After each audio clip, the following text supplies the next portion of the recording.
El día de hoy estamos teniendo el curso de I+C, Identificación de Peligros y la Evaluación de Riesgos y Controles. Una breve presentación de nosotros. Somos una institución dedicada a la capacitación en los distintos temas como administrativos, marketing, logística, seguridad industrial, derecho, entre otros. Tenemos como finalidad la de promover la formación profesional mediante estos cursos para poder contribuir al crecimiento y desarrollo profesional de cada uno de los peruanos. El temario de hoy va a ser comprendido por lo siguiente: los conceptos, aspectos generales, etapas para la ejecución de I+C, consideraciones para identificar el peligro, evaluaciones de riesgos, metodología de evaluación de riesgos, metodología para calcular riesgos y medidas de control. En esta oportunidad tenemos al ingeniero Juan Carlos Tupac Yupanqui.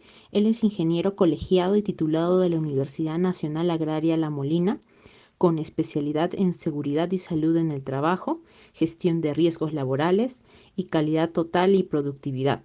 Cuenta con una maestría en seguridad y salud en el trabajo en la Universidad de Piura y una especialización en el programa avanzado en dirección de seguridad, salud y gestión de riesgos laborales en las empresas en la Universidad de San, y está certificado como entrenador lúdico, con 8 años de experiencia en implementación y mantenimiento de sistemas integrados de gestión, seguridad y salud en el trabajo, su reglamento y supervisión de trabajos de alto riesgo. Podemos dar el pase a nuestro ponente para que pueda realizar la explicación del tema y empezar con la ponencia. Le doy el pase. ¿Qué tal? ¿Cómo están? Muy buenas noches con todos.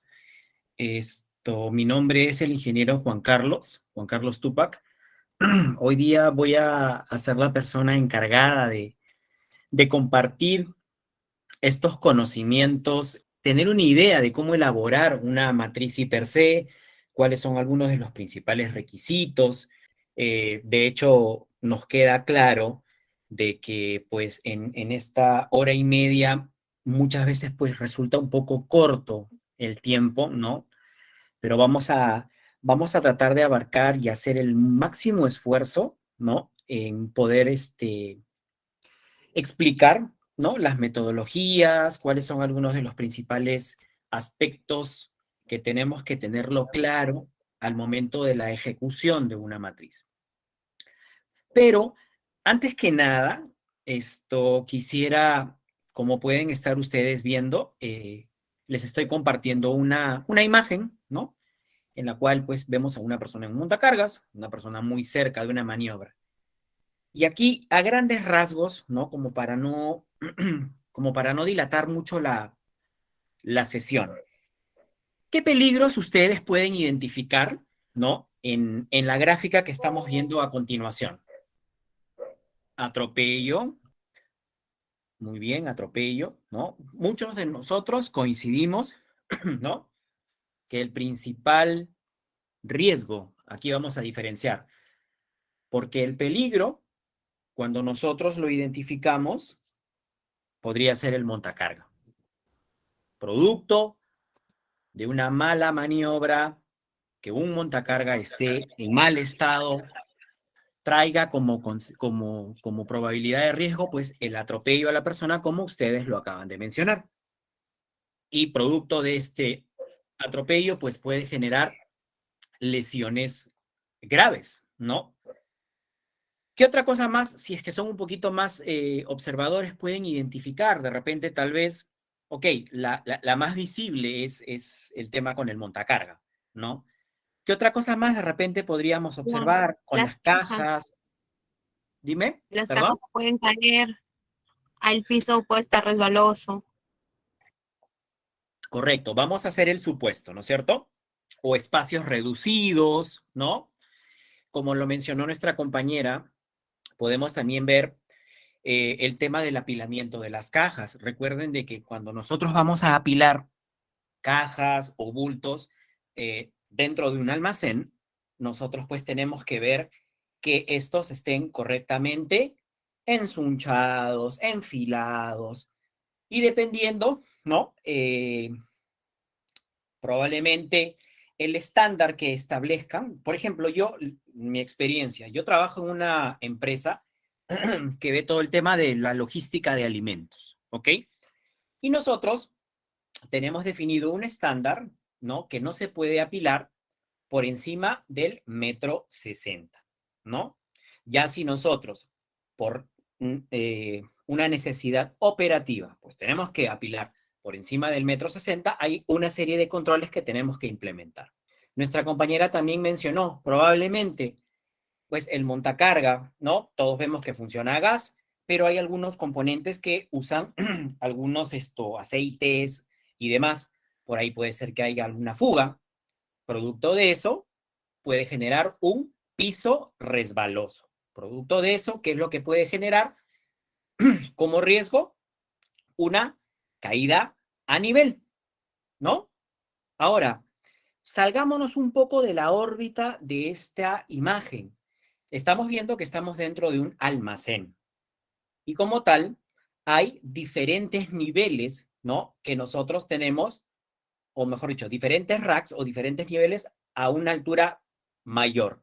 Nos queda claro, ¿no? Nos queda claro que cuando nosotros vamos a estar en un almacén, siempre la carga más pesada tiene que estar en los niveles mucho más bajos para no forzar al equipo, ¿no? Y demás. Y probablemente los productos o los pallets de menor peso son los que van a ir posicionados en los niveles superiores. Así como nosotros estábamos mencionando el tema del apilamiento de las cajas, ¿qué pasa si el operador del montacarga no logra, o perdón, no el montacarga, el apilador o el order picker, ¿no? Que son equipos que pueden tener una mayor extensión de su brazo y colocar los pallets en los niveles superiores. ¿Qué podría pasar si probablemente este operador no cuenta con una capacitación, no cuenta con un entrenamiento, o el equipo no está en óptimas condiciones, o el pallet donde tú estabas posicionando el producto, ¿no? Está en mal estado, presenta desgaste o está apolillado. O simplemente el operador, por la premura, coloca de manera incorrecta el pallet sobre la estructura. Entonces, ¿qué puede pasar ahí? Pues es evidente que todo ese pallet en algún momento puede caer. Muchos de repente dirán, ingeniero, pero ahí vemos que los dos trabajadores están con su casco. Sí, efectivamente, pero cuando nosotros hacemos el análisis de la jerarquía de controles, todos tenemos que tener claro, ¿no? Que el uso de los EPPs es el último nivel en la jerarquía de controles. ¿Qué controles se les puede venir a ustedes a la mente que deberíamos nosotros de tener mapeado antes o antes de entregarle al trabajador su casco y demás? Por ejemplo, en un ambiente de un almacén, donde hay racks, donde hay estructuras, ¿no? Donde hay diferentes pesos. Ok, perfecto. El tema administrativo. Cuando hablamos nosotros de los controles administrativos, ¿a qué nos referimos? Ok, ya le entregamos, vamos a ir de abajo hacia arriba. Ya le entregamos el casco, que de acuerdo a la jerarquía es el de menor eficiencia. Vamos un peldaño más arriba. Nos mencionaron el tema del control administrativo. Cuando nosotros hablamos del control administrativo, ¿qué tenemos que ver? Que el trabajador esté debidamente capacitado en sus procedimientos, que esté capacitado y entrenado en la operación de los equipos. Por ahí mencionaron el tema de la señalización. Vámonos un peldaño más arriba y estamos hablando del control de ingeniería. Entonces, cuando nosotros hablamos de los controles de ingeniería, ahí nosotros tenemos que buscar mecanismos, ¿no? Mecanismos de control efectivo, justamente para evitar el tema que la carga, al momento que está posicionada sobre la parte alta, pueda sufrir una caída. ¿Cómo podemos hacer?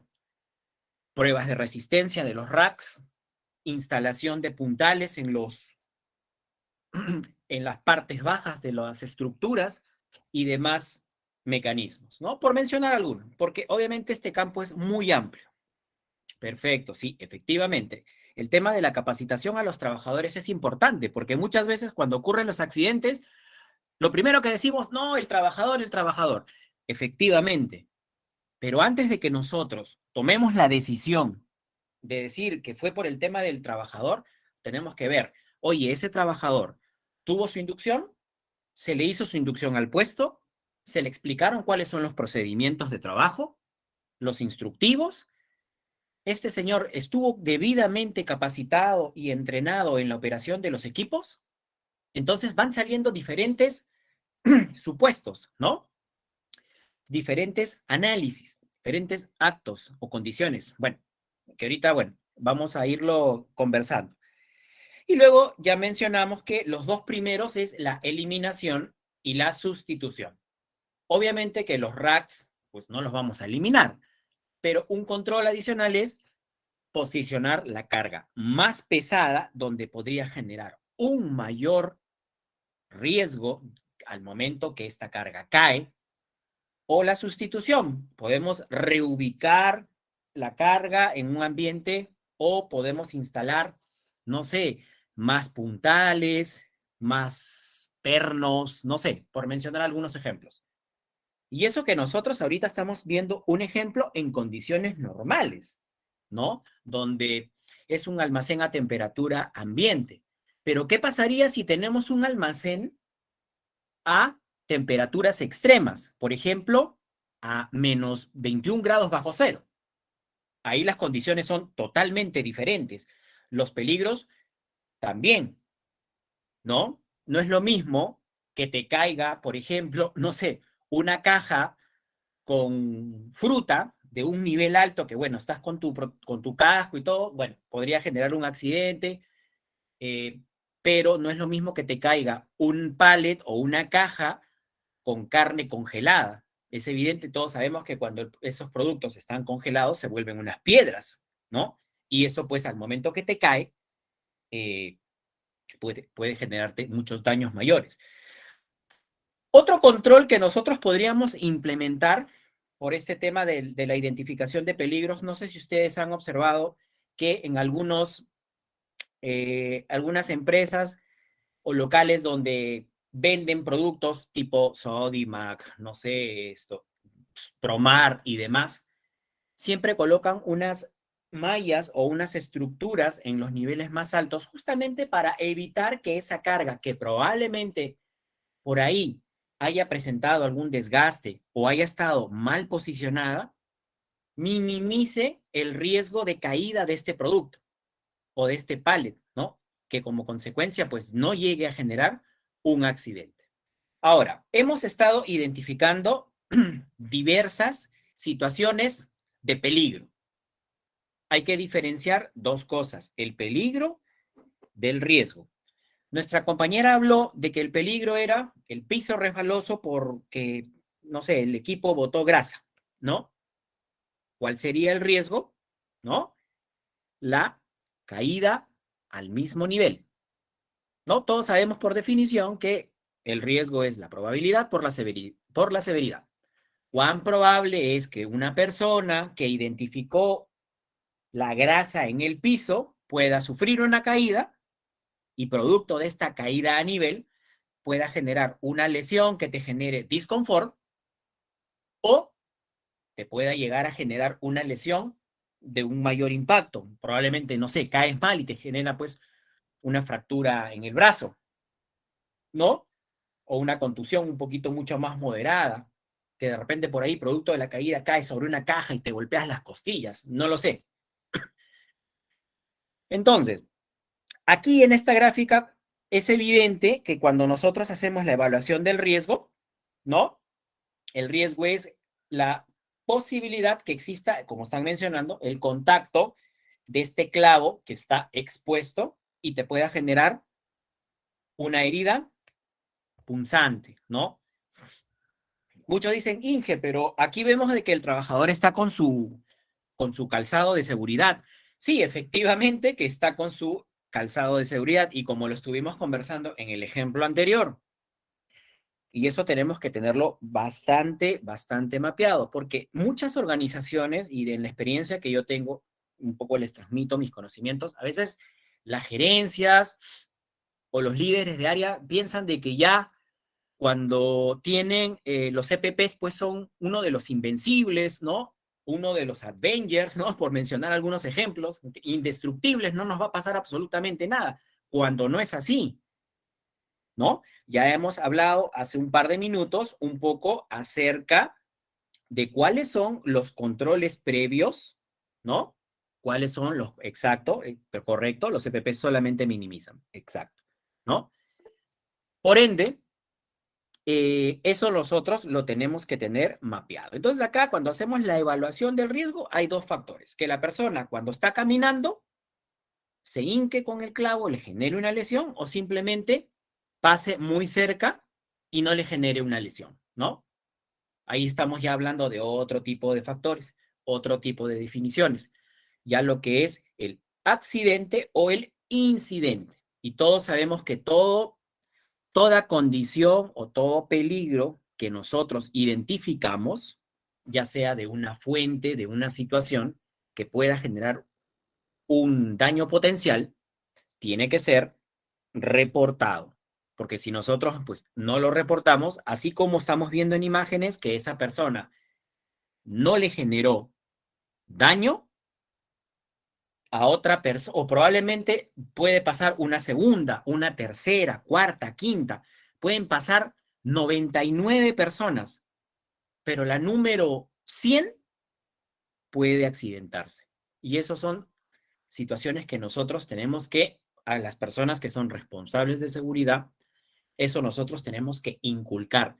Porque otro aspecto que nosotros tenemos que tener claro en aquellas personas que vemos todo el tema de seguridad, porque a veces dice, no, el de seguridad se tiene que hacer responsable. Oigan, señores, el de seguridad no genera las condiciones. El de seguridad no genera los accidentes. Pero nosotros cumplimos un rol de asesoría técnica, de poder identificar cuáles son estos peligros, que muchas veces las operaciones, la misma producción no logra identificar. Entonces, siempre tiene que haber un nexo entre seguridad y operaciones. Tienen que ir siempre de la mano, ¿no? No puede ser que la operación o la producción esté por delante y la seguridad no esté alineado, porque si no, se pueden generar desviaciones, se pueden generar los accidentes de trabajo. Y uno de los aspectos que nosotros siempre, como área de seguridad, queremos es evitar los accidentes, porque tenemos que tener claro que un accidente de trabajo es que existió en alguna parte del proceso una desviación, ¿no? ¿Y qué fue lo que generó? Pues el accidente de trabajo. ¿Por qué no reportó el trabajador? ¿Por qué no se identificó? ¿Por qué no se realizó el mantenimiento? ¿Por qué? Entonces comienzan a salir diferentes factores, ¿ok? Básicamente lo que hemos visto en estas dos primeras, PPTs, básicamente son algunos aspectos generales. Básicamente, un poquito lo que quería es ir escuchando sus comentarios, el haber intercambiado algunas ideas, ¿no? Diversos puntos de vista sobre estas dos imágenes. Y para esto, podríamos ver un montón, ¿no? Pero quería recalcar estas dos, un poco para poder romper el hielo e intercambiar algunas opiniones. Perfecto. Ahora ya vamos a meternos un poco de lleno a lo que es la I+C y cuáles son sus principales aspectos, ¿no? Queda claro que para que tú puedas elaborar la matriz I+C, tiene que ser elaborado por personal competente. Cuando hablamos de personal competente, no solamente es que el de seguridad, porque a veces pasa que en las empresas dicen, no, el de seguridad es el que tiene que hacer las matrices, cuando eso es totalmente errado. La elaboración de las matrices I+C es ejecutada por los trabajadores, por la misma operación, por la misma producción. Sí, efectivamente, nosotros como área de seguridad participamos también dentro del proceso, un poco por el tema del conocimiento, el tema de las metodologías, la estructura que se tiene que seguir, cuáles son los controles que se van a implementar, ¿no? Para evitar que se presenten este tipo de accidentes, ¿no? Otro aspecto importante, ¿no? Es que tiene que ser elaborado en el puesto de trabajo, ¿no? Nosotros identificamos una actividad, soldadura de estructuras metálicas. Entonces, el puesto de trabajo, ¿quién es el soldador? ¿Qué actividades son las que van a ejecutar? No sé, por ahí, cuando vamos a hacer señalización, cuando vamos a hacer el orden y la limpieza, cuando vamos a inspeccionar el equipo oxicorte, cuando vamos a hacer propiamente la actividad con la soldadura y demás. Y producto de eso, cada actividad tiene una serie de peligros que están asociados. Eso lo vamos a ir viendo durante el desarrollo. El otro aspecto importante es el tema de los procesos o subprocesos, ¿no? Ahí nosotros pues tenemos que definir cuáles son los principales procesos, cuáles son las principales actividades, ¿no? Y que para cada actividad principal pues hay una serie de subactividades o de subprocesos que todo trabajador tiene que tenerla clara, porque un requisito obligatorio por parte del empleador es que todo trabajador tiene que ser notificado de sus peligros.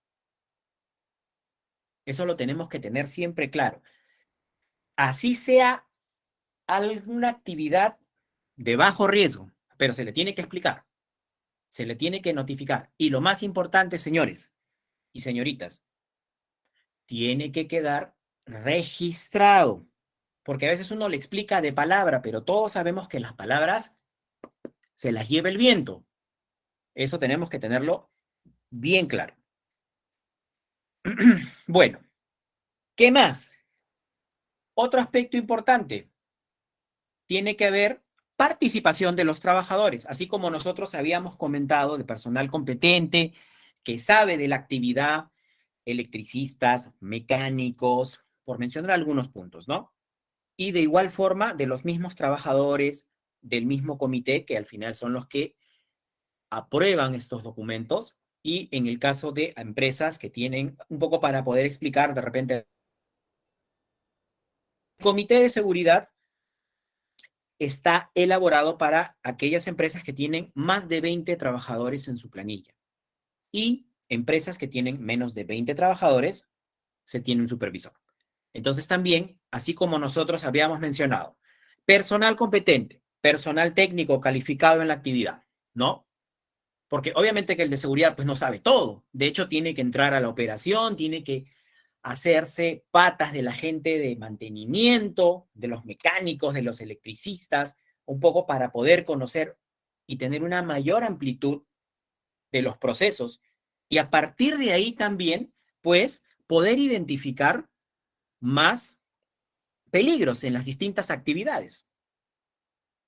Esa interacción que hay, nosotros estamos teniendo la participación de los trabajadores, ¿no? Bueno, otro aspecto importante que también nosotros tenemos que tenerla clara es que esta tiene que ser actualizada al menos una vez al año, ¿ok? Y ahí también dentro de la matriz y per se tienen que contemplar aquellas actividades que son rutinarias, que son de todos los días, ¿no? Que son producto de la operación. Por ejemplo, no lo sé, actividades de manipulación manual de carga, ¿no? ¿Cuáles son algunas actividades que son rutinarias? Probablemente el que tengas que agarrar una caja con producto y colocarla sobre una parihuela. Ese movimiento, ese esfuerzo, pues es de todos los días. ¿Qué mecanismos de control debemos de implementar? Posturas adecuadas, el tema de las pausas activas, minimizar al máximo el tema de la manipulación manual, ¿no? Ahí nosotros podemos dar diferentes equipos mecánicos, estocas, no sé, apiladores, traspallets, lo que fuese. Pero de hecho hay algunas actividades que existe, pues, la necesidad de que el trabajador lo haga de forma manual. Y algunas otras actividades que son no rutinarias, que no son de todos los días, ¿ok? También tienen que estar contempladas. Otro aspecto importante, hay trabajos o hay actividades de alto riesgo, ¿no?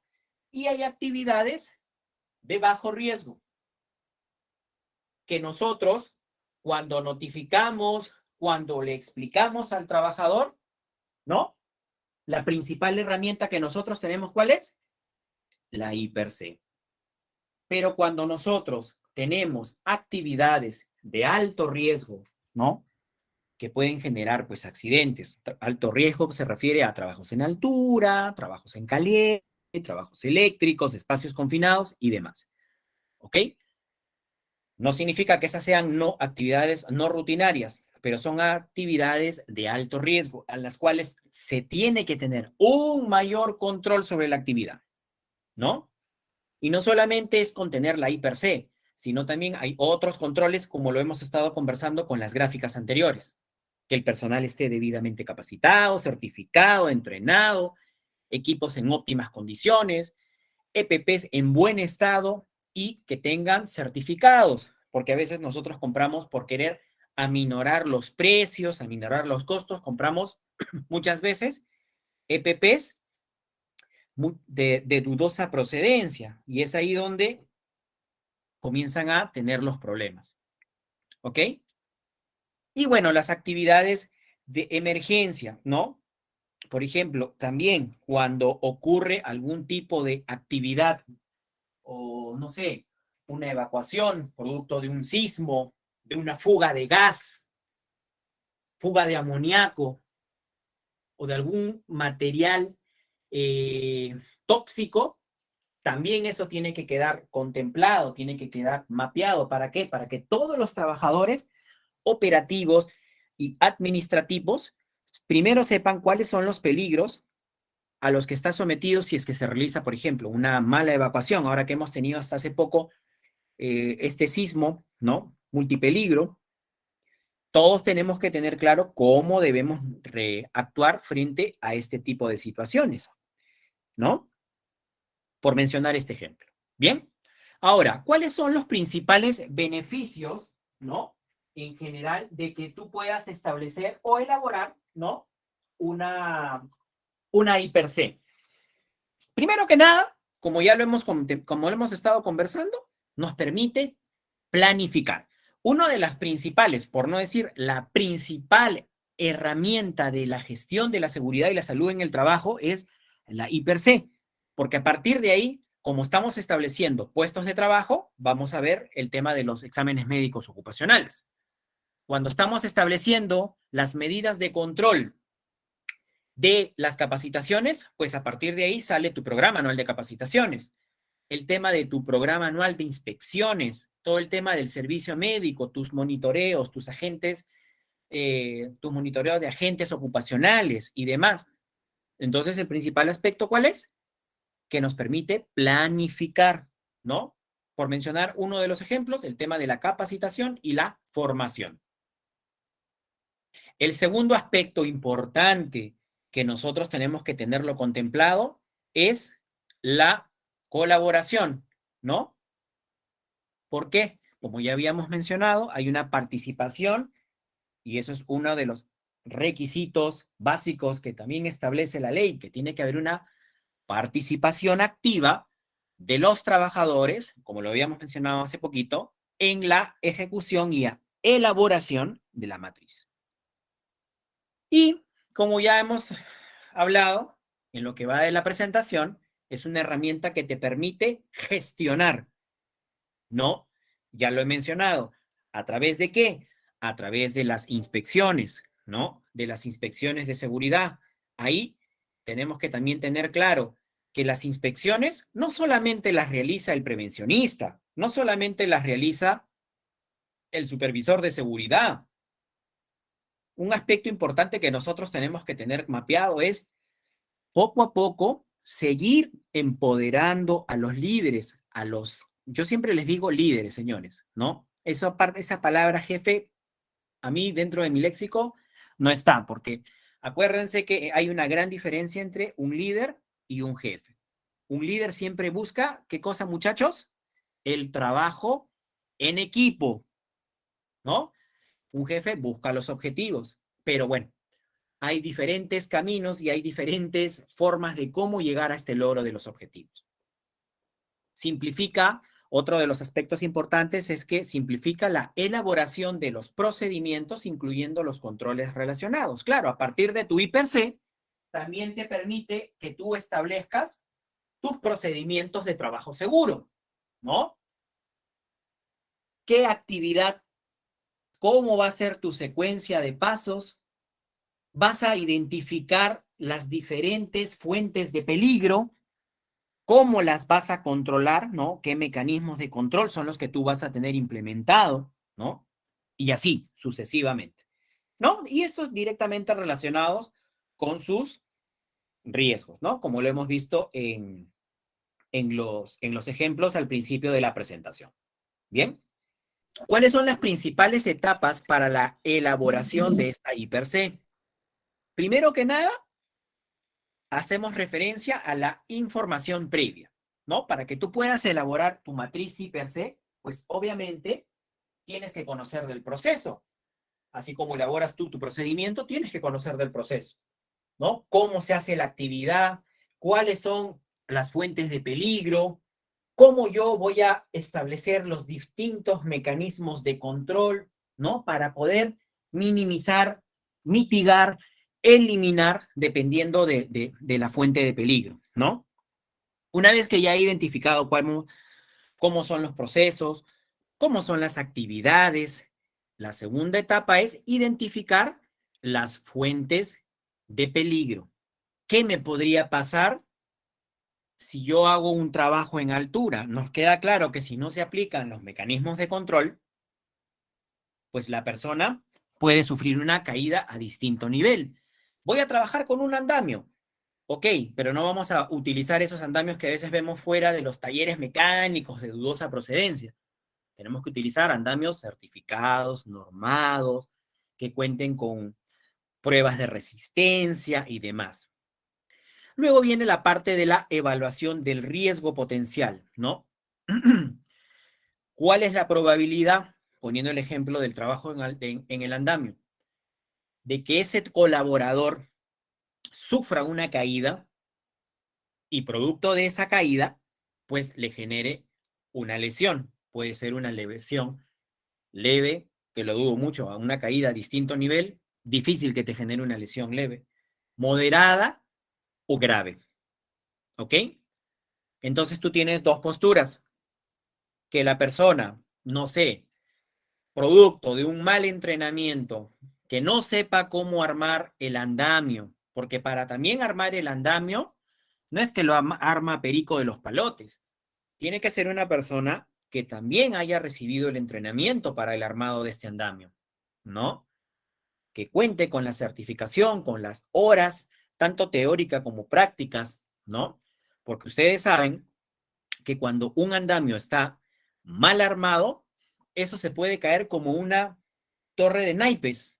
Y imagínate a la persona que está en el tercer cuerpo del andamio. ¿A cuánto de distancia se va a caer? 7, 8 metros. Y una caída hasta abajo, podríamos estar lamentándonos. Ahora, otros mecanismos, uno dice, ingeniero, pero yo me aseguro a la roseta del andamio. Sí, perfecto, ¿no?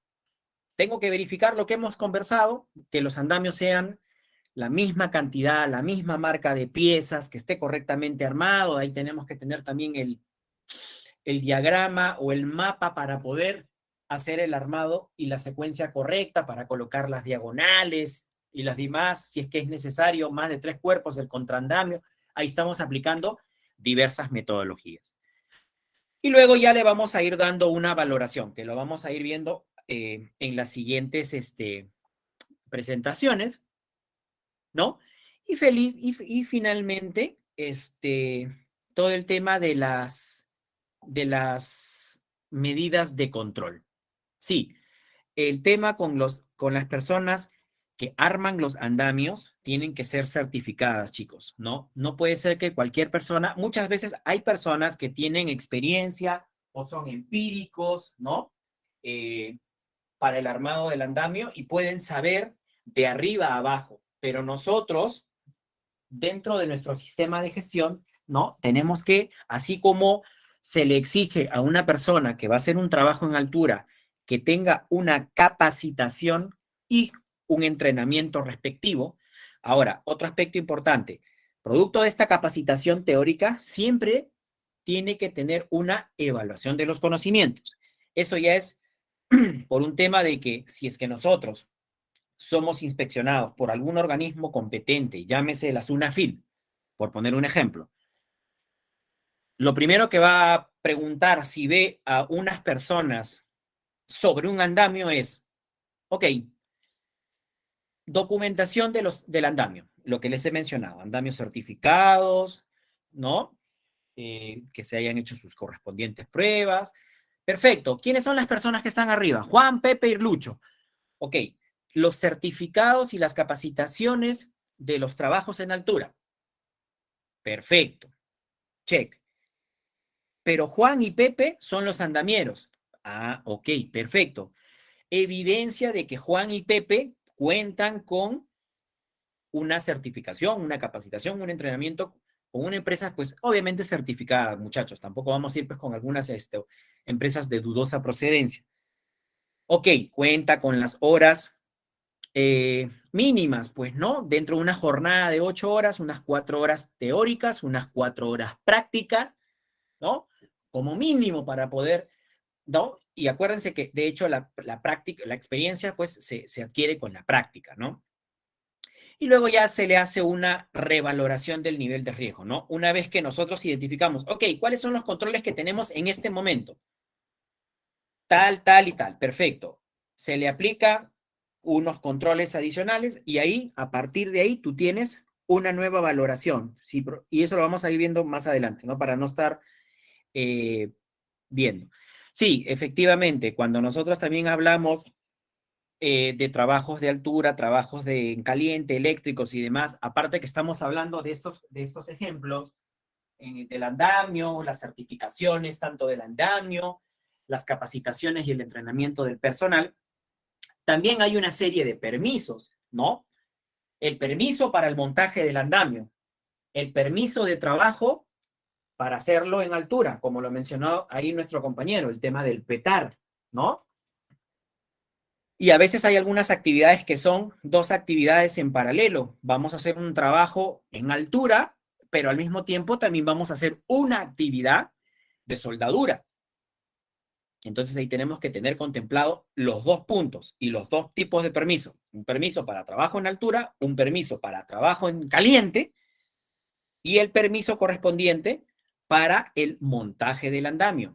Cuando hablamos de permiso es ver todo el tema de las partes, del andamio y demás, el tema de la inspección. Ahí no sé si muchos, como sabrán, cuando se hace el armado del andamio hay unas tarjetas, tarjeta verde, amarilla y roja. Verde es cuando ya el personal ha verificado, se cuentan con las condiciones y las personas están trabajando con todos los controles debidamente implementados. Pero hay algunas situaciones donde hay tarjeta roja o amarilla, que es cuando ya se está desmontando pues el andamio.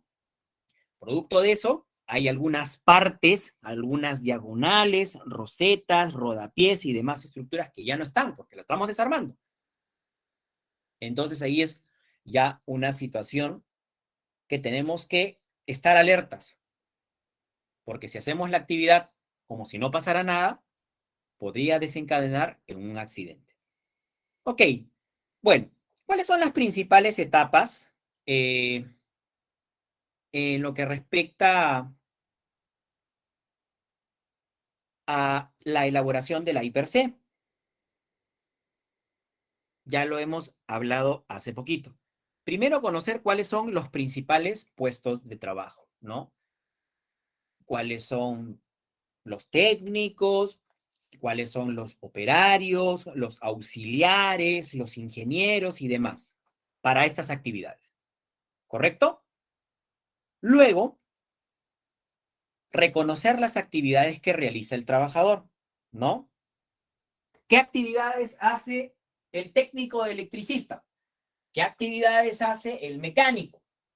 ¿Qué actividades hace el operario? ¿No? Por cada actividad hay una serie de peligros identificados.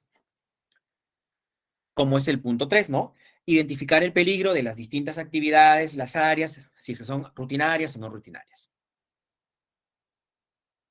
Una vez que hemos hecho eso, determinamos la afectación al nivel de la seguridad, ¿no? Lo que estábamos haciendo, la evaluación del riesgo. ¿Cuán probable es que una persona sufra una caída a distinto nivel y que producto de esto le pueda llegar a generar un accidente, un daño, una lesión, una fractura, una contusión, una fractura expuesta o quizás pueda terminar en un desenlace fatal? Luego, hay que evaluar si existe algún tema legal, ¿no? Acuérdense que toda la elaboración de las IPRC, de los procedimientos, siempre están asociados a una norma, a una ley, ¿no? Por mencionar algunos ejemplos. Determinar los niveles de riesgo, como les he mencionado, leve, moderado, grave. Especificar las medidas de control de acuerdo a la jerarquía. Y aquí este es un punto muy importante, ¿no? Que eso les tiene que servir a ustedes de experiencia. Siempre cuando nosotros vayamos a establecer los distintos mecanismos de control para las distintas actividades, tienen que ser mecanismos de control aterrizados a la realidad de la actividad. No podemos implementar, pues, mecanismos de control, sacados de la NASA, ¿no? Con tal de querer llenar, porque el día que pase o ocurra una actividad y venga la entidad competente, la SUNAFIL, y te va a evaluar tus controles. Entonces, ahí tú tienes que evidenciar, oye, ¿cómo yo, al momento que he implementado nuestro mecanismo de control de uso de EPPs, uso de EPP específico para la actividad de trabajos en altura, ¿cuáles son? Ya, ok, el uso del arnés, los puntos de anclaje. Sobre los puntos de anclaje, ¿qué tenemos que verificar? ¿No? Las resistencias de los puntos de anclaje, ¿no? Obviamente una persona pues, que se va a anclar tiene que tener claro el nivel de resistencia, porque imagínate, si ese es mi punto donde probablemente cuando ocurra un accidente o, no sé, el andamio se caiga, yo voy a quedar suspendido y eso pues tiene que resistir el peso, ¿no? De la persona que está suspendida. Y de ahí se activa también el plan de emergencia, ¿no? Porque no solamente, muchos dicen, oh, arnés, punta, anclaje, todo, ya. Y de ahí tienes a la persona colgada, ¿no? Y acuérdense que está a presión con el arnés, ¿no? Y hay un tiempo aproximado que no debe sobrepasar los 15 minutos. ¿Por qué? Porque luego la circulación de la sangre ya no va a ser efectiva y puede generar accidentes, ¿ok? Por eso les menciono que siempre tenemos nosotros que tener mecanismos de control efectivos para la actividad que minimice los accidentes en alguna situación, que los elimine de ser necesario, pero que sean aterrizados a la realidad de la operación, que se cuenten con los recursos necesarios para la aplicación de estos mecanismos de control y que no genere desviaciones, ¿ok? Bueno, ya habíamos hablado sobre el establecimiento de estándares de trabajo, ¿no? Ya les había comentado. Al principio uno de nuestros compañeros dijo, ¿no? El tema del PETAR, implementar procedimientos de trabajos de riesgo para las actividades en altura, en las actividades confinadas y demás, ¿no? Y bueno, ese es otro submundo que si nos desviamos mucho, no nos va a dar tiempo para poder terminar la presentación. Entonces, nosotros ya habíamos comentado, les habíamos hablado pues que hay distintos tipos de actividades o puestos de trabajo, ¿no? Vamos a mencionar algunos ejemplos, no vamos a hacer pues toda la plancha de la hiper porque a veces suele ser en algunos aspectos un poco engorrosa. Vamos a identificar el puesto de trabajo del operador, ¿no? Que hace todo el tema del ensacado de las bolsas con cemento, ¿no? ¿Cuáles son los principales peligros a los que está expuesto, ¿no? La carga, ¿no? Todos sabemos de que los sacos que contienen cemento, pues tienen 50 kilos en peso y que producto de eso, pues puede llegar a generar lesiones dorsolumbares, puede generar sobreesfuerzos, lesiones en la columna, ¿no? Si no se toman los mecanismos de control debidamente implementados para la actividad. Luego de ahí, por ejemplo, cuando nosotros estábamos comentándole el tema de algunos mecanismos de control, como es el caso de los monitoreos. Vamos a poner un ejemplo. Supongamos a una persona, perdón, que trabaja en un ambiente donde están hornos de panadería. Todos sabemos de que en un horno de panadería, ¿no? Estamos sometidos a ¿qué factores? Altas temperaturas, producto, ¿no? De la misma cocción del pan, o cuando se abren las puertas de los hornos, genera pues una transferencia de calor, porque sabemos de que los panes se van a estar cocinando entre 180, ¿no? Por un tiempo programado, 180, 200 grados para que se cocinen. Y no es que todo el ambiente va a estar pues sometido a altas temperaturas. También tenemos que tener extractores, tenemos que tener ventiladores, que esos están constantemente encendidos. Y que el ruido que genera en muchas ocasiones puede llegar a superar los 85 decibeles, ¿no? ¿Cuáles serían los mecanismos de control que deberíamos de implementar? Muchos. Hay muchos mecanismos de control a implementar. Uno de los tantos es el tema de los monitoreos de agentes ocupacionales. En el tema del ruido, ¿no? Es un agente físico. ¿De qué forma? Haciendo estos monitoreos, ¿no? Con este equipo en el que se le coloca, pues, este dispositivo, y lo que queremos es medir cuánto nivel de ruido es que el trabajador está expuesto en una jornada de 8 horas. Y bueno, de ahí se le dan diferentes mecanismos de control, se les dan estos protectores tipos orejeras para poder utilizar el factor de corrección y que el trabajador ya no esté expuesto a los 85 decibeles, que es el límite máximo por la RM375. Todo el tema de ergonomía, de temas riesgos disergonómicos y demás. Se le aplica este factor y reduce, ¿no? Ya puede trabajar. Y ahí hay otros mecanismos que debemos de implementar. Y luego, otro aspecto y ámbito muy importante, ¿no? Que lo tenemos que también tener mapeado, es el tema psicosocial, ¿no? Al momento que nosotros vamos a hacer la evaluación de estos factores. Acuérdense, muchachos, que cuando nosotros vamos a ejecutar las actividades, ¿dónde podemos identificar este tipo de riesgos psicosociales? Los turnos de trabajo, muchas de las personas trabajamos en turnos rotativos. Bacán cuando estamos trabajando en el turno a día, ¿no? Por ahí de 7 a 4, pero a veces suele ser un poco pesado y desgastante el turno de amanecida, ¿no? Un turno de 10 a 7 de la mañana. O cuando hacemos horarios extendidos, ¿no?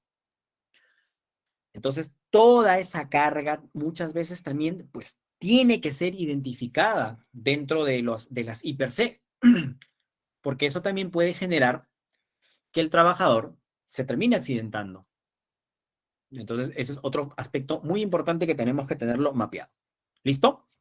Ahora, ya más o menos hemos visto cuál es la secuencia de pasos, qué aspectos debo de identificar, que debo de conocer los procesos, el puesto de trabajo. Hemos hablado de que las personas tienen que ser competentes, dependiendo también del tipo de actividad, el tema de la participación de los trabajadores y demás herramientas que hemos estado conversando un poco en la presentación. Ahora ya nos centramos un poco a la elaboración, a la identificación de estas condiciones. Bueno, como tal, La I per se es un proceso, bueno, mediante el cual se localiza y reconoce que existe un peligro y se definen sus características. Peligro, ¿no? De acuerdo al Decreto Supremo 005 del 2012, el peligro es una situación o característica intrínseca, ¿no? De algo capaz de ocasionar daño a las personas, a los equipos, a los procesos y al medio ambiente, ¿no? Queda claro, muchas veces uno dice, ok, lo que nosotros buscamos es evitar los accidentes en el trabajador. Sí, perfecto. Pero si es que si se tiene una mala práctica probablemente del trabajador que como consecuencia genera, perdón, no sé, una deflagración en un equipo, está también generando daño al equipo. Y una deflagración puede generar daños a varias personas, ¿no? Y puede también llegar a generar daños medioambientales. Un claro ejemplo, como lo pudimos ver con el tema con Repsol, ¿no? Que muchos vimos en las noticias, todo este daño, este impacto ambiental que se generó por, por esta propagación o emanación del crudo de petróleo frente a en el mar de Ventanilla, ¿no? Acá en Lima. Entonces, tienes 4 aspectos importantes que nosotros tenemos que evaluar.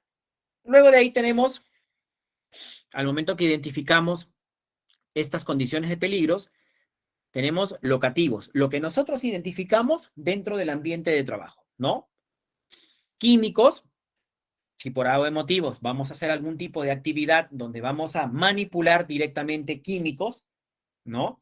Tenemos que darle y garantizar las condiciones necesarias al trabajador, que el trabajador conozca la MCDS, la hoja de MCDS, que cuente con los equipos de protección personal, que cuente con ambientes ventilados y demás. Y antes estábamos hablando del ejemplo de los hornos de una panadería, ¿no? Cuando hacemos referencia a los agentes físicos, el tema del ruido, cómo lo controlamos, qué mecanismos de control debemos de implementar. Y cuando hacemos actividades de destajo, cuando hacemos actividades de acarreo, ¿no? Que tenemos que manipular una carga, ¿no? Hacerlo de forma manual, trasladarla de un punto a otro y demás, pues también tiene que estar contemplada. Y aquí ese es un aspecto importante en general, que tiene que haber una participación, ¿no? Del equipo de salud, ¿no? Para buscar las herramientas necesarias, ¿no? Para implementar este tipo de controles, lo que habíamos estado hablando del tema de los monitoreos, ¿no? Y demás. Bueno, solamente para complementar, en base a la primera parte, habíamos dicho que, de acuerdo al Decreto Supremo 005, el peligro era algo intrínseco, y de acuerdo a la ISO 45000, fuente, situación o acto con potencial, que es la definición que casi todo el mundo conoce, puede llegar a causar un daño humano, un deterioro a la salud, daños físicos o la combinación de estos. Un daño humano, producto del accidente, me genera un corte, me genera una contusión. Un deterioro a la salud, no sé, probablemente aquellas personas que están utilizando una pulidora, están puliendo una pared y genera gran cantidad de polvo respirable, ¿no? Imagínate que esa sea tu actividad, tú eres pintor todos los días haciendo esto, no cuentas con extractores, estás en un ambiente cerrado y quizás a lo mucho le das estas mascarillas que estamos utilizando, no le das un equipo, un respirador media cara, con filtros, ¿no? El pobre, pucha, va a estar terminando emanando y respirando esas partículas de polvo respirable que a la postre pueden llegar a generar daños o deterioros a la salud, o el contacto que tú tengas con la piel y demás. Entonces vemos que hay muchos factores que nosotros dentro de este análisis de la matriz I/C tenemos que tenerlo mapeado. ¿Listo? ¿Cuáles son algunas consideraciones que nosotros tenemos que tener para determinar el peligro? ¿No? Ya los habíamos comentado, un poco para poder refrescar. Identificar si es que esta actividad es diaria, si es que es rutinaria o no rutinaria, cómo es el diseño, cómo es el proceso, cómo es la organización en el trabajo, ¿no? Si existe un liderazgo, un compromiso en la ejecución y en la elaboración. Si existen algunos tipos de factores, como les había comentado, sociales o del entorno, la comunidad, dependiendo de la labor que ustedes tengan. No es lo mismo una empresa industrial, ¿no? O lo mismo que podría ser en una actividad minera, que hay bastante interacción con las comunidades, ¿no? Que también eso tienen que estar contempladas, ¿no? Estamos abarcando algunos otros aspectos. Potenciales situaciones de emergencia, como les había comentado, ¿no? Sismos, dependiendo de la actividad, si es que estamos cerca de la costa, por ahí una situación de tsunami, el desborde de un río, una quebrada, un huaico, lluvias torrenciales y demás, ¿no? Accidentes del pasado, claro, nosotros también cuando vamos a elaborar este tipo de IPRC, pues también tenemos que tener estadística, ¿no? De la accidentabilidad, producto no sé, del tema de la manipulación de bandejas, pero estas bandejas están en mal estado y tuvimos un incremento de lesiones en mano por cortes, ¿no? Y demás. O tuvimos una estadística producto de la manipulación manual de carga, ¿no?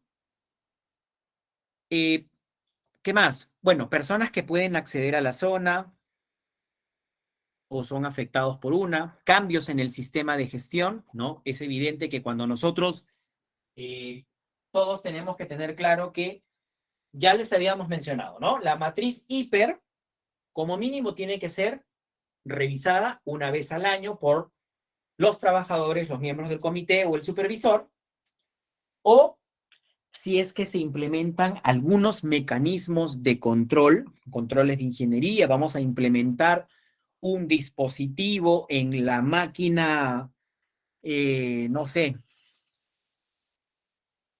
remalladora. Estamos colocándoles guardas, todo eso, esos mecanismos tienen que estar contemplados. Si es que ocurre un accidente y no estaba contemplado en la IPRC, también ya se tiene que hacer una nueva versión, ¿no?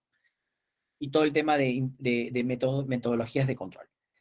Situaciones que la empresa no puede controlar, ¿no? Hay algunas situaciones, pues, de que lo que nosotros buscamos es minimizar que este peligro se llegue a materializar y pueda llegar a generar un daño con un mayor impacto. Cuando hablamos de la evaluación de los riesgos, ya les había comentado, ¿no? Acá vamos a ir un poco complementando algunas ideas. Hablamos de la probabilidad por la severidad, ¿no? Eso todos tenemos que tener claro que es el riesgo. El peligro, como ya lo habíamos mencionado, es toda situación, fuente con potencial de causarle un daño o una lesión a la persona. Entonces, como definición, aquí la estamos viendo. Entonces acá vamos a ver unos ejemplos muy cortitos de lo que estamos conversando. Aquí vemos a una persona pues que ha sufrido una caída, ¿no? Una caída a mismo nivel. ¿Cuál es ¿cuál es el riesgo? La caída a nivel. ¿Por qué se cayó esa persona? Probablemente había, no sé, por ahí una persona había botado un poco de agua, el piso estaba un poco resbaloso. ¿Y qué es lo que trajo como consecuencia? Probablemente un esguince, una fractura o una simple lesión, una contusión. Un trabajador, un electricista, ¿no? Está haciendo un trabajo siguiendo todos los procedimientos y los protocolos, ¿no? Las 5 reglas de oro, la aplicación de los candados de bloqueo, utilizar herramientas y equipos dieléctricos debidamente certificados, ¿no? Y demás. Pero había unos cables expuestos, ¿no? Que no estaban aislados o que no se les había hecho la prueba con las pinzas amperimétricas a ver si había algún tipo de tensión y producto de ese contacto generó una electrocución. Producto de esta electrocución, ahí es donde nosotros estábamos haciendo la evaluación y decíamos, ¿no? La probabilidad por la severidad. Producto de una electrocución, por ahí te puede generar un chicoteo, te puede generar una pequeña disconfort, ¿no? O el brazo te queda medio acalambrado, ¿ok? Se hace toda la atención con la parte del médico y demás. Pero otra situación es que producto de este contacto con la energía, la corriente no te suelta, te bota y te puede llegar a generar otro tipo de lesiones. Y finalmente, el desenlace más crítico, pues todos ya nosotros lo sabemos, ¿no? Que, no sé, pues justamente esa persona que estaba realizando este mantenimiento probablemente sufra de algún tipo de problema cardíaco, ¿no? Y le pueda generar un daño mucho mayor. Bueno, cuando hablamos de la metodología de evaluación, ya hemos podido diferenciar, ¿no? Hemos podido aclarar un poco el concepto de lo que es el riesgo, ¿no? Es un concepto numérico. Probabilidad por severidad igual a riesgo. Pero aquí nosotros cuando hacemos el análisis de la probabilidad, ¿no? Es el índice de la probabilidad, es el resultado de sumar, y eso lo vamos a ver ahorita en unos cuadritos, ¿no? Los índices de cuántas personas están expuestas a la actividad, si es que se cuenta con el procedimiento de trabajo, si es que ese procedimiento está correctamente implementado con los controles, con todo lo que hemos estado conversando, si es que ha sido difundido a todos los trabajadores tienen conocimiento de este procedimiento, se les ha capacitado en este procedimiento, ¿no?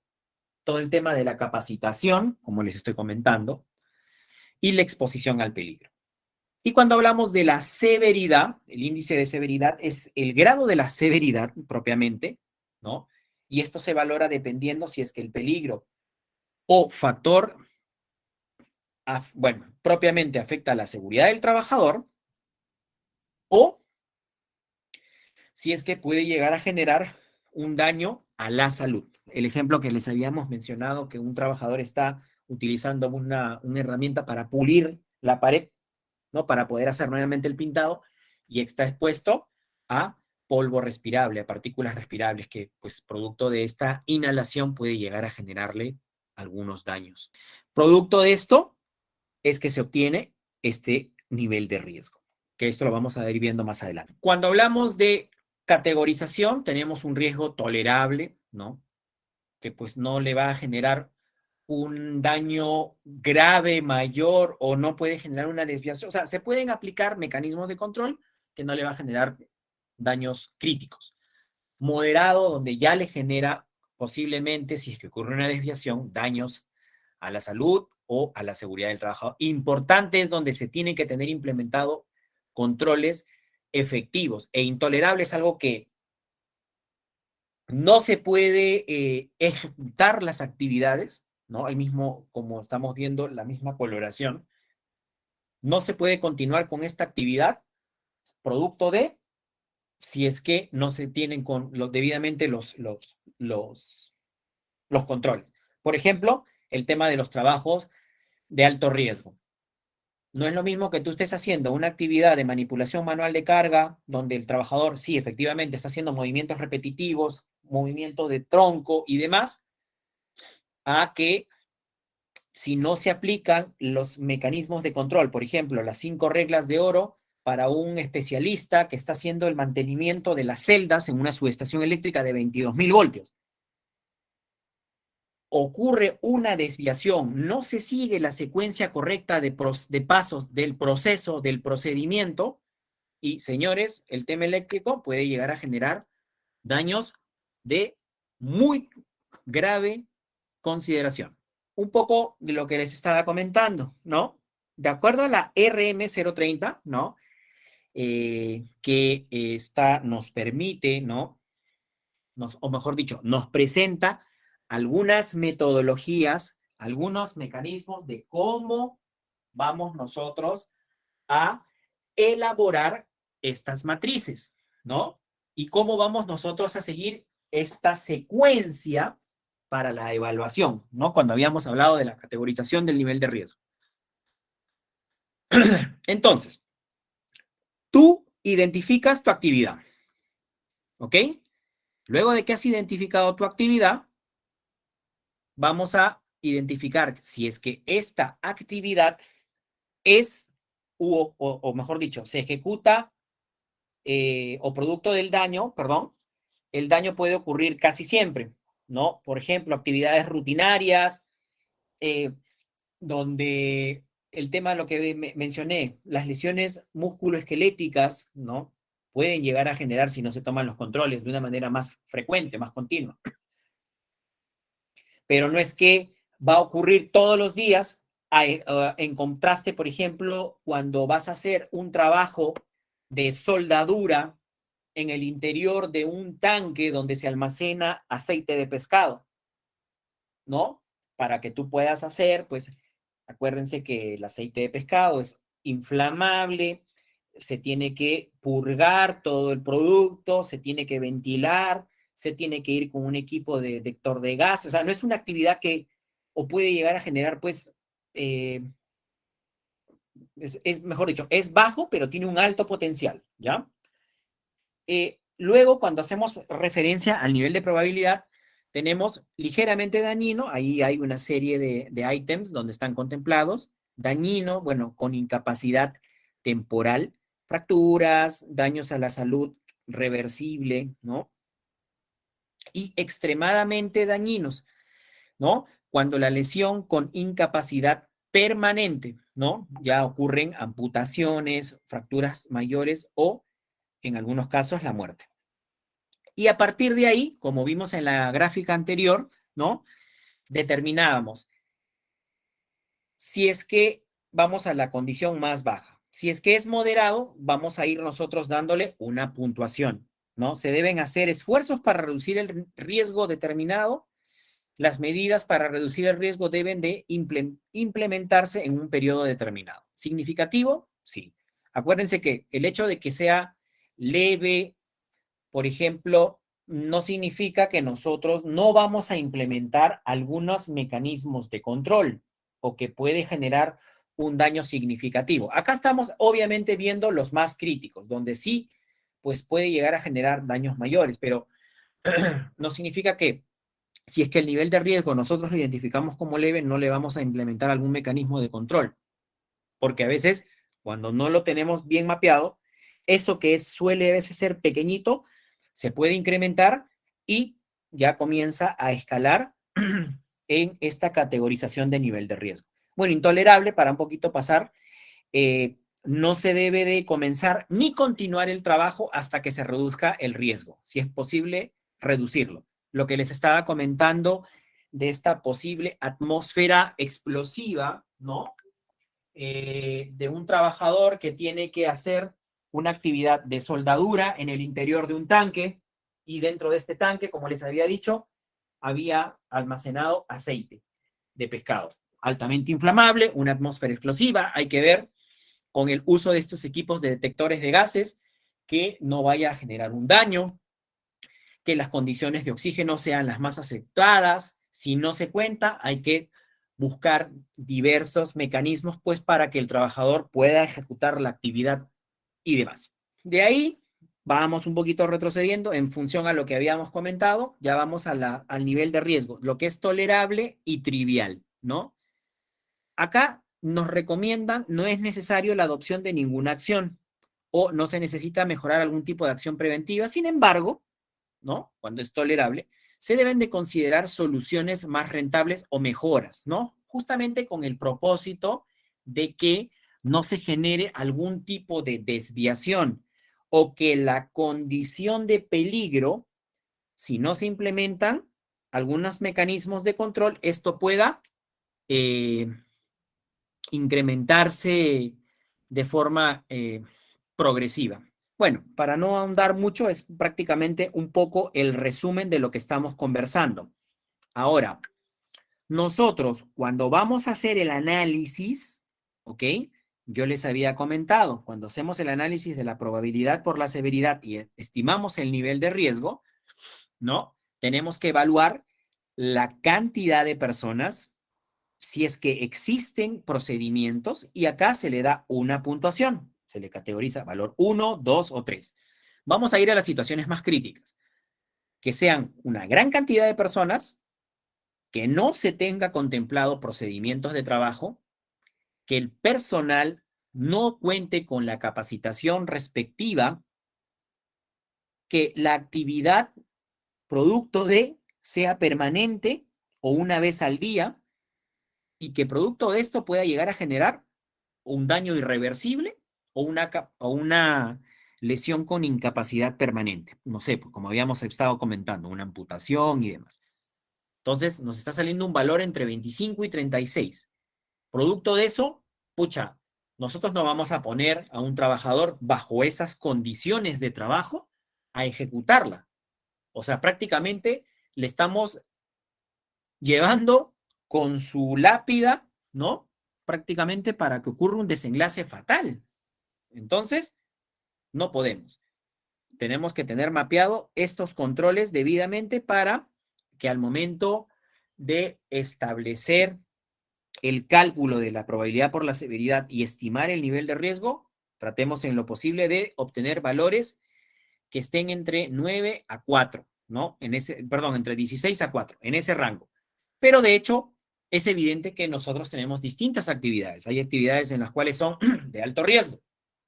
Por ende, ahí es donde nosotros tenemos que aplicar, como les había comentado, estos mecanismos de control para que esta estimación o este riesgo residual baje, ¿no?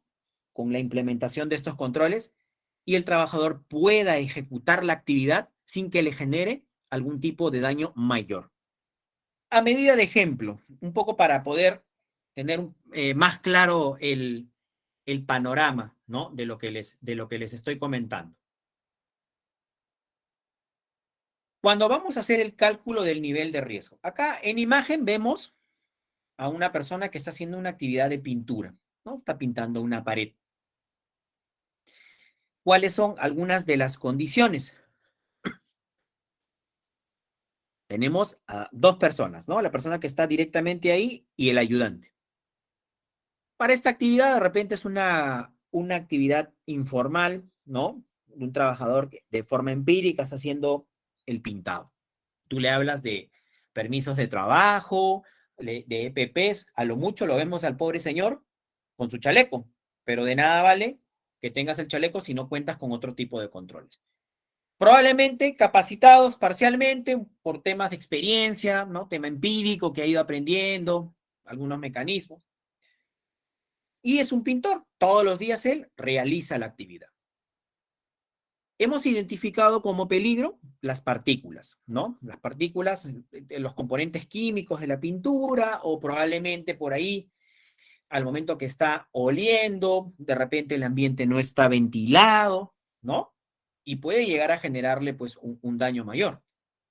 ¿Cuál sería el riesgo?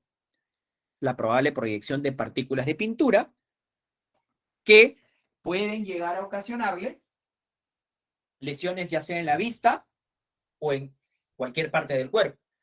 Recuerden que cuando nosotros hacemos actividades con productos químicos, tenemos que utilizar el traje Tyvek, por ejemplo, para evitar el contacto del químico de la pintura con nuestra piel, porque cuando nosotros manipulamos químicos, siempre se puede llegar a generar algún tipo de reacción alérgica.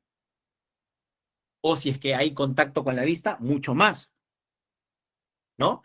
Y utilizar los respiradores de media cara con los filtros necesarios para poder controlar que este trabajador esté oliendo, ¿no? Estos componentes pues, químicos, ¿ok? Listo. Producto de esto es que nosotros hacemos la clasificación como vimos en el cuadrito. 2 personas, ¿no? Cantidad de personas, se le está dando una clasificación de nivel 1. No existe procedimiento, es el caso más bajo. Se le clasifica con nivel 3. Luego estábamos hablando de 2 personas, se le da la clasificación de 1. Habíamos hablado que no existían procedimientos. Vamos a la puntuación número 3. Dije que estaba parcialmente capacitado, ¿no? Puntuación número 2. Pero es una actividad que la hacen de forma diaria. Puntuación 3, porque es permanente. Producto de esta primera evaluación, sí, acá nosotros estamos haciendo esta estimación. Sumamos esto y nos da un valor 9. Y este valor nosotros lo vamos a multiplicar por la severidad, dependiendo del nivel de riesgo que le va a generar, estimamos el riesgo, que es este valor de acá, 18. Si retrocedemos un ratito, por favor, Erika, hemos obtenido el valor 18. ¿Dónde nosotros estamos contemplado? Lo tenemos acá, en importante. Puede llegar a generar daños a la salud. ¿Qué medidas de control debemos de implementar? ¿Qué equipos tenemos que darle al trabajador? ¿Cómo debemos de entrenar al trabajador? ¿No? O sea, ahí comienzan a saltar un montón de metodologías, un montón de mecanismos de control y demás, que eso lo tenemos que tener bien, bien, bien mapeado. ¿Ok? Entonces aquí un poco lo que hemos estado conversando, ¿no? A lo largo de la presentación, cuáles las metodologías o cuáles son las medidas de control que nosotros debemos de implementar. Ya todos lo hemos estado conversando, lo hemos estado viendo con algunos ejemplos, ¿no? El tema de los EPPs, como vemos en la gráfica, es el de menor efectividad. Ya a medida que nosotros vamos escalando esta gráfica, ¿no? Con la implementación de estos controles administrativos, capacitando al personal, implementando sistemas de extracción o ventilación asistida, ¿no? Por ahí, si es que existe algún tipo de fuente de peligro, ¿no? De repente por ahí están haciendo un trabajo en soldadura muy cerca de donde tú estás pintando, y de ser necesario la eliminación de la fuente de peligro. Sin esa condición, uno no puede trabajar. Una máquina que tiene partes en movimiento, si no cuenta con un botón de emergencia, con un dispositivo, una guarda, una barrera, ¿no? Por diversos factores, cansancio, fatiga, trabajo monótono, el operario o el auxiliar o lo que fuese, puede meter la mano en el equipo. Sí, muchos dirán, sí, ingeniero, efectivamente, nos queda claro de que yo no voy a meter la mano, pues si es que el equipo está en movimiento, porque puedo perder la mano, ¿no? Pero si tú no entrenas a tu trabajador, probablemente, uy, pucha, se me cayó esta herramienta, la necesito por ahí, le quiero ganar el vivo, meto la mano y puedo tener una pérdida de la mano, puedo tener una amputación, puedo tener una fractura y demás. Bueno, algunas medidas de control, ¿no? Algunas medidas de control, como ya las he estado conversando, tenemos, por mencionar algunas, ¿no? Personal capacitado, muchos hablábamos del tema de la señalización, ¿no? No meter la mano en equipos en movimiento. Los permisos de trabajo, ¿no? Los checklists, las inspecciones en los equipos, las inspecciones programadas, las inspecciones preventivas, el tema de las campañas, la campaña sobre el cuidado de manos, la campaña sobre la manipulación manual de carga, ¿no? Y los estándares de seguridad o los procedimientos de trabajo, ¿no? El estándar para trabajos en altura, el procedimiento de trabajo seguro para la actividad de trabajos en caliente, y así, y demás. Otros mecanismos de control, ¿no? Ya les he mencionado, si estamos hablando de algunas máquinas o algunos equipos, pues tienen que contar con dispositivos de bloqueo, dispositivos de emergencia, sensores, planes de acción o planes de respuesta frente a accidentes. Ok, ocurre el accidente, ahora, ¿cómo lo evacuamos? Se activan las brigadas, ¿no? Si es que tenemos una ambulancia fija dentro de nuestro ambiente de trabajo, ¿cómo va a ser el traslado? ¿A qué clínicas? ¿No? ¿Cuál es el rol de participación de los brigadistas o del equipo de seguridad? Cuando hablábamos del tema de ruido, de polvo respirable, otro de los aspectos importantes es el tema de los monitoreos, pero los monitoreos, como en muchas organizaciones, no solamente significa hacer el monitoreo y ahí queda, ¿no? Sino también es que se puedan implementar todas las acciones de mejora y las recomendaciones que se dan producto de estos monitoreos. ¿Ah? Ojo, tenemos que tenerlo también eso mapeado. Bueno, el uso de los EPPs y las capacitaciones y el entrenamiento respectivo a los trabajadores. A manera de ejemplo, aquí nosotros vemos a una persona, ¿no? Que está subiendo una escalera. ¿Ok? ¿Cuál es el peligro? Probablemente una escalera en mal estado, donde no se le ha hecho la inspección. El trabajador va a estar subiendo, ¿no? Sobre los peldaños. ¿Qué puede llegar a pasar? Una probable caída a distinto nivel, que puede llegar a ocasionar fracturas, algunos esguinces y demás. Cuando nosotros, de acuerdo a esta jerarquía de controles que nosotros hemos hablado, vamos a establecer, por ejemplo, en el caso de la sustitución, ya no vamos a utilizar una escalera, vamos a utilizar el uso de una plataforma o un andamio. Estamos poniendo supuestos ejemplos. Probablemente muchos de los que estamos aquí tenemos más ejemplos o más metodologías. Desde el punto de vista de control administrativo, ya les había comentado, es la implementación de procedimientos, de establecer el estándar del uso seguro de la escalera, establecer dentro de tu programa de mantenimiento el tema de mantenimiento de las escaleras o de repente los recambios y demás, las inspecciones que se ejecutan, ¿no? Cuando hablamos de la supervisión efectiva, ¿no? Que en muchos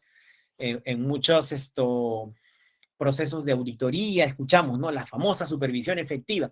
Sí, pero es evidente que el supervisor, el de seguridad, el prevencionista, pues no está parado pues como un policía en la esquina ahí viendo de que en qué momento el trabajador va a cometer una posible falta o va a saltearse en un proceso, ¿no? Y que pueda llegar a desencadenar o que no notifique algún tipo de condición insegura y como está con la premura, ¿no?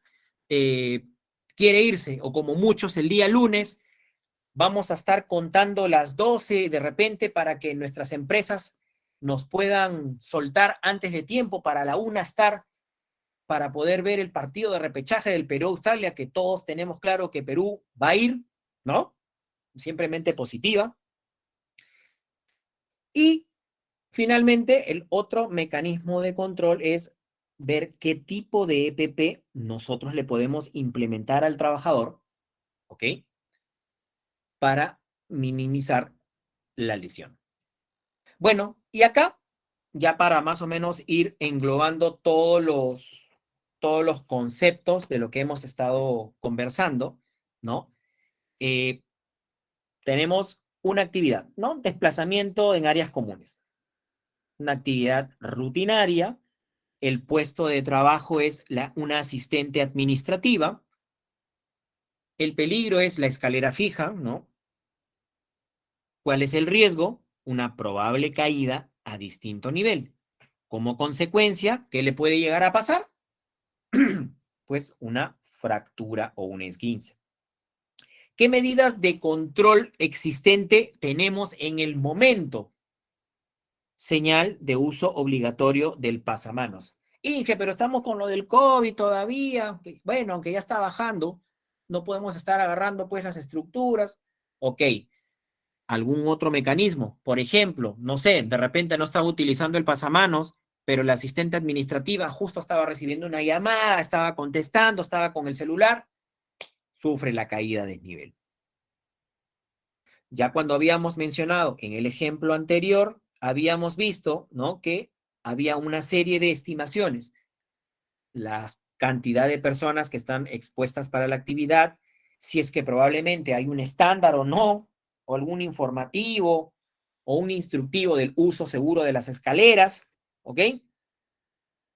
Si es que la actividad, si es que el personal ha tenido la capacitación o el entrenamiento, se le ha difundido esta actividad, si es que es, y finalmente, si es que es una actividad que se hace de forma rutinaria, que pasa una vez al mes, o es esporádica o al año, ¿no? se le hace la suma respectiva y de acuerdo a se determina el nivel de severidad y se obtiene un valor 20 para estimar el riesgo, ¿no?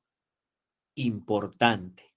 Producto de esto es que nosotros tenemos que implementar estas medidas de control, como por ejemplo la capacitación sobre la prevención en caídas, incluir en el reglamento interno la obligación del uso de pasamanos, probablemente la política del casado, como es una asistente administrativa que está yendo, digamos, no sé, por ahí está con tacos y pucha, pisa en falso, ¿no? Se puede llegar a tropezar, o sandalias, ¿no?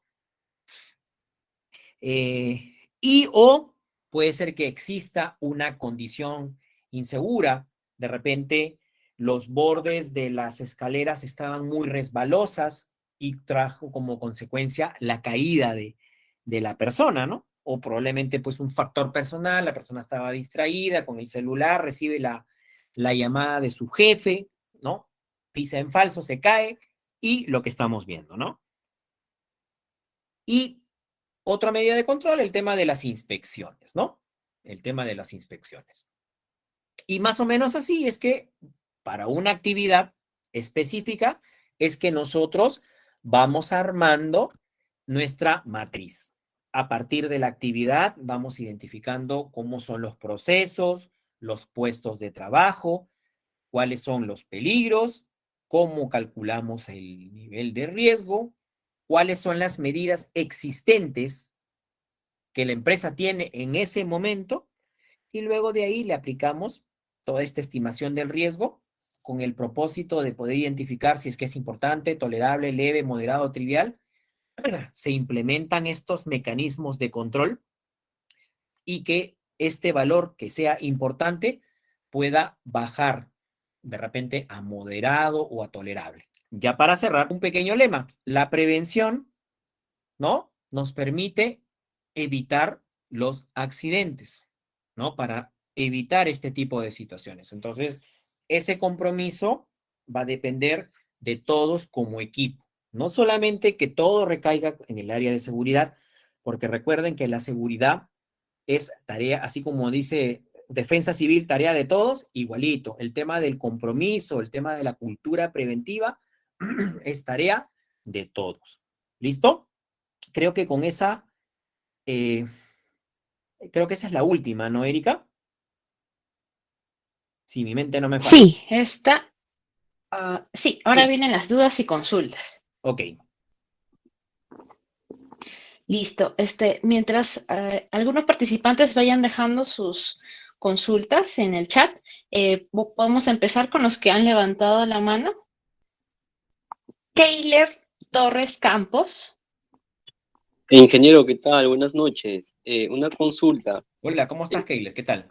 Quería consultar, bueno, últimamente, como estoy trabajando en una empresa de constructora, siempre se hacen los IPRCs. Usted sabe que a veces se hacen los IPRCs solo para una actividad que es de un día, 2 días, Ajá. y a veces el nivel de, cuando se evalúa el nivel de probabilidad en el tiempo de exposición, no sé si a veces se le pone 3 cuando son de manera diaria, pues no, pero cuando es un día o 2 días, ¿qué nivel de probabilidad se le podría poner ahí cuando cuando estamos hablando del tiempo?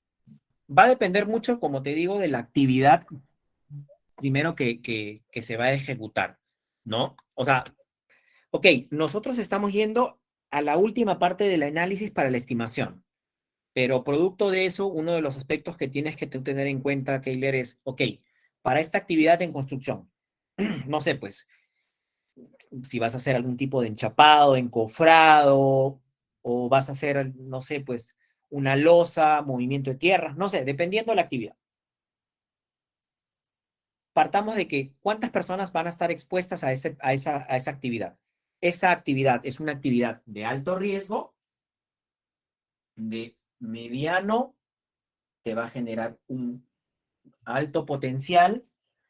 Ahí también tú tienes que analizar cuáles son los factores, porque acuérdate que en el tema del rubro de la construcción, hay muchas actividades que están dentro de tu entorno de trabajo, ¿no?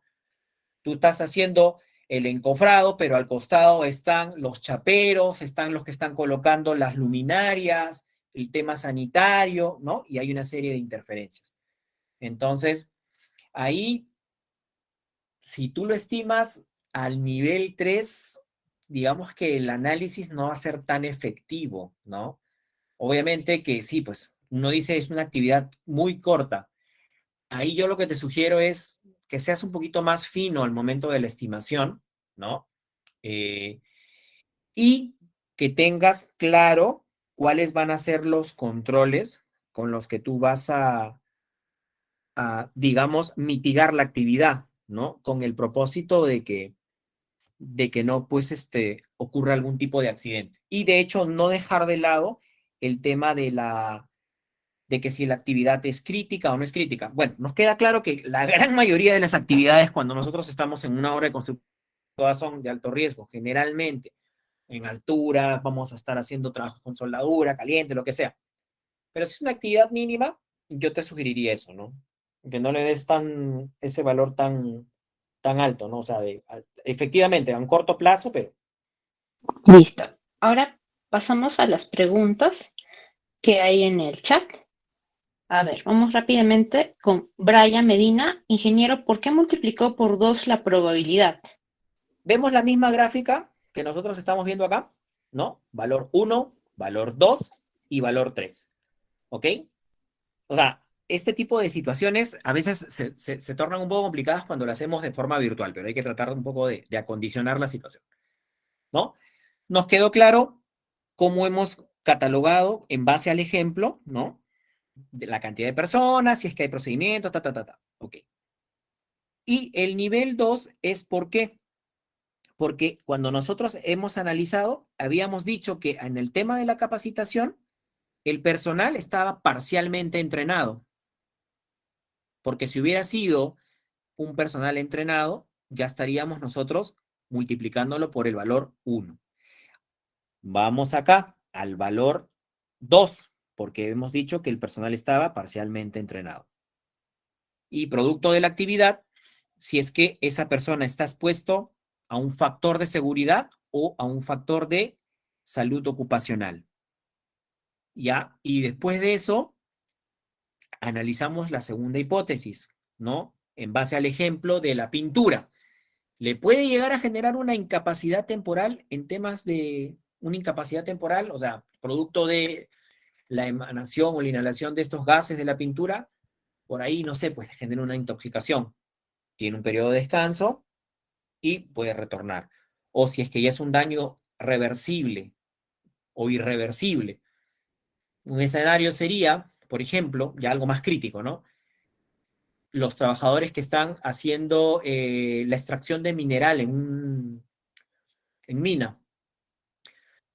Sí, ese polvo, esa partícula respirable, si es que no se tienen implementados los controles, pues puede llegar a generar daños irreversibles a la salud y puede generar con el tiempo una enfermedad de tipo ocupacional, ¿no? Eso es un poquito como para poder aclarar el ejemplo. Listo. Siguiente pregunta. Al inicio mencionó en apoyo al IPRC también tiene que ver el conocimiento y capacidad del trabajador hacia su trabajo respaldado por certificados validados por empresas. Por Certificados. las ¿Cómo podemos empresas, por identificarlos? las empresas o por personal de la misma empresa competente. Por ejemplo, o sea, es válido, ¿no? Si yo voy a hacer un trabajo en altura, ¿ok? Tú puedes definir, de acuerdo a tu programa de capacitaciones, por eso cuando tú estableces tu hiper, ok, vamos a tener que capacitar y certificar al personal, ¿no? Dependiendo de la empresa, pues tú tienes un equipo de seguridad, ¿no?